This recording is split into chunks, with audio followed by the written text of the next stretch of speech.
What's going on, guys? Welcome to the Break Out of Your Comfort Zone show, and for this week I've got something extra special for you guys. So without any further ado, let's get straight to it.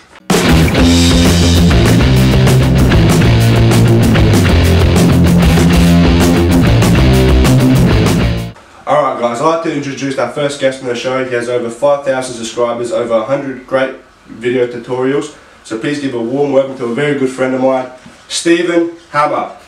What's going on, mate?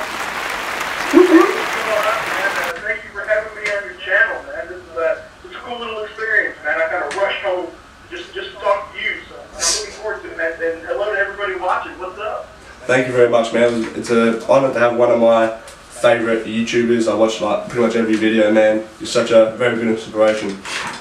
And awesome, man. Thank you. And thank you very much for being our first guest on the show as well. Oh, I'm the first? Yeah, it's the first time. Wow, that's an honour, man. Thank you. Yeah, thank you very much. Anyway, I want to get straight to some questions, right? And that's pretty much the first basic question. You probably get asked this a lot. What got you into what got you into magic? It was really a fluke. It really was. It was a complete accident. I was looking to hang a picture on my wall, and so I was going through some like old cabinets, and I found a deck of cards, and I was like, oh, this would be cool. This would be cool. And so I took the cards to my desk and started just playing, shuffling, and things like that. And then they kind of gravitated towards finding stuff on YouTube.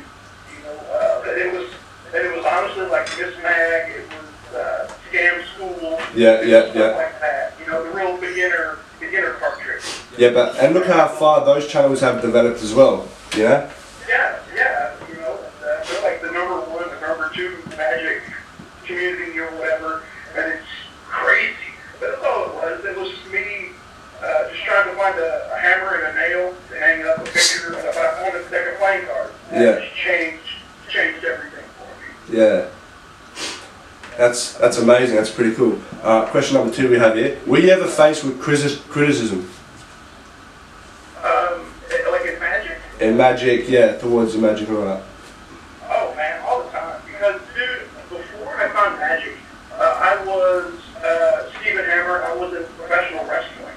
Oh yeah. So you're around all these group of guys that are big, you know, manly men that do manly stuff. And manly men don't do card tricks. Yeah. And so when I first got into magic, dude, it was crazy. The criticism I got, like, that's stupid. What are you doing? Just stay in wrestling, man. Yeah. I got it constantly, and I just didn't care. I really didn't. I just didn't care. Yeah. For once, it made me happy. I wasn't trying to do something to impress anybody else. Playing cards just makes me so happy. Yeah. And if I'm 90 years old and people make fun of me for it, I don't care. Like I got the playing card tip tattooed on me. Wow. Because I think it makes me happy. I'll just say that because it makes me genuinely happy.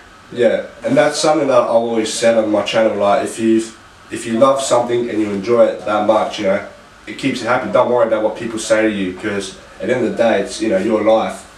You know, I've always said to myself, like, if people ever like gave me a bit of like a heckle or something towards stuff, it's just like the way I take that. So I can do 2 things. I can like learn from it, or I can just go stay in my room, cry, and then, you know, never pick up a deck of cards again. But it's just how you interpret it. Alright, what's your favourite routine? I already know what you're going to say here, but just for the people that don't know you. What do you think I'm going to say? I was going to say the ambitious card routine. There we go. As far as routines go, yeah, man, the ambitious card routine is just, it's a classic, man. It's the go-to magic trick, you know, because there's so many different phases that you can do in the ambitious card routine. Yeah. You can, they select the card, it's in the middle, it's back on top, it's back in the middle, it's back on top. You can bend the card, put it in the middle, and it's back on top. Yeah, that's one. It's crazy how many things you can do with the ambitious card routine. And my second favorite would be the invisible deck. I talk about the invisible deck all the time. But the invisible deck is a routine all of itself as well. Because there's so many things you can do with that. I mean, if you think of the card, it's going to be the only one flipped over. And I took it with me today. I took it with me today as I went on a date. Ooh. And I had the invisible deck with me, and it's just brilliant. So Yeah. the ambitious card team and the invisible deck. Nice, nice. For me, it's more. For me, it's like the invisible deck is something I always bring with me. And the way I started is that I got these card clips made from a good friend of mine who I talk about on the channel a lot. One's like my logo, and I'm a huge Power Rangers fan, so I've got a yeah. And pretty much inside are the invisible decks. And what's great about the invisible deck, even if you screw up a trick, you can just go back to it and be like, hang on, what was your card again? And then pull out a fresh deck of cards and be like, ta-da, you know? It's just a lifesaver. That deck there is life-changing, you know what I mean? Yeah, yeah. I think I've went through, I don't know, probably 3 of them in my lifetime, and if not, I just make new ones. Yeah. I love it so much. Yeah, it's one of the great decks.